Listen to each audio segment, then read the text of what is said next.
याद रखिए, यदि आप अकेले बैठने का अभ्यास नहीं कर सकते, कई लोग हैं जिन्हें अपना एकांत खलता है।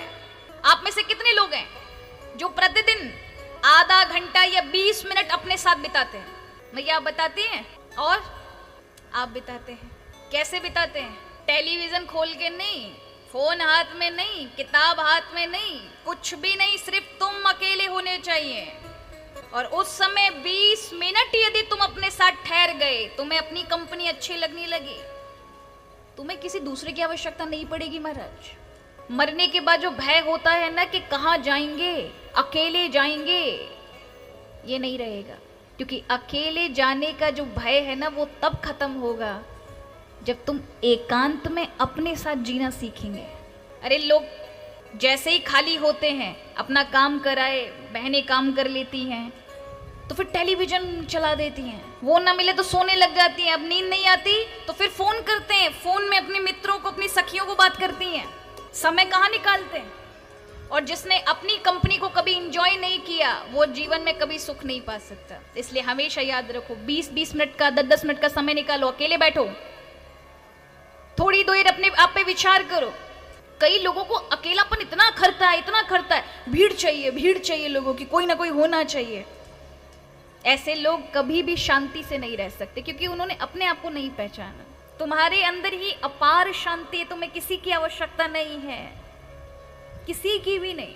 इसलिए डर लगता है, फलाना ये ऐसा नहीं करेगा तो कैसे होगा, ये नहीं साथ देगा तो कैसे होगा, वो नहीं करेगा तो कैसे होगा। अपना, इसलिए हमारे संतों ने भजन बताया, 4 माला करो, 3 माला करो, अपने साथ बैठो। क्योंकि तुम्हें ये रुचिकर लगा, अपने साथ जुड़ गए, तो स्वयं भगवान की सत्ता के साथ जुड़ जाओगे। जो तुम हो, जो तुम्हारी खुद का तुम्हारा जो अंशी है, वो परमात्मा है। जरा विचार करो, हम मेलों को छोड़ नहीं सकते, हम महलों को छोड़ नहीं सकते, हम भीड़ को नहीं छोड़ सकते, और वो संत जो भीड़, मेलों इत्यादि को छोड़कर एकांत की किसी गुफा में, अंदर कमरे में ताला जड़ करके, दरवाजा जड़ के बैठे रहते। जिन सुखों को हम नहीं छोड़ते, वो सुखों का त्याग करके वहां भजन कर रहे होते हैं, क्योंकि उन्होंने वो निधि को पा लिया जो चीजें हमें बाहर नहीं मिल सकती, जो सुख हमें संसार से मिल सकते लेकिन भीतर से आने वाली शांति नहीं मिल सकती। इसलिए जब कोई मर जाता है तो हम क्या कहते हैं? भगवान इनकी आत्मा को 2 करोड़ रुपया दे दे, भगवान इनकी आत्मा को एक बढ़िया सी गाड़ी दे दे। ऐसा कोई कहता है?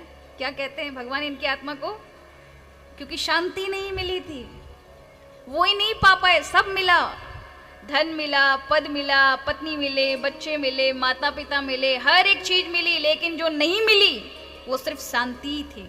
वो शांति का अनुभव वो महात्मा करता है। और व्यक्ति यदि सुख सुविधा भी ना मिले ना, और आंतरिक रूप से भगवान उसे जो शांति प्रदान करें, तो वो अपने इसी जीवन में संतुष्ट है। और बहुत बार सुख बहुत है और भीतर की शांति नहीं है, तो उस सुख में भी वो सुख तुम्हें जलाएगा। कि एसी के नीचे बैठे हो, लेकिन भीतर की जो जलन है वो खत्म नहीं हो रही।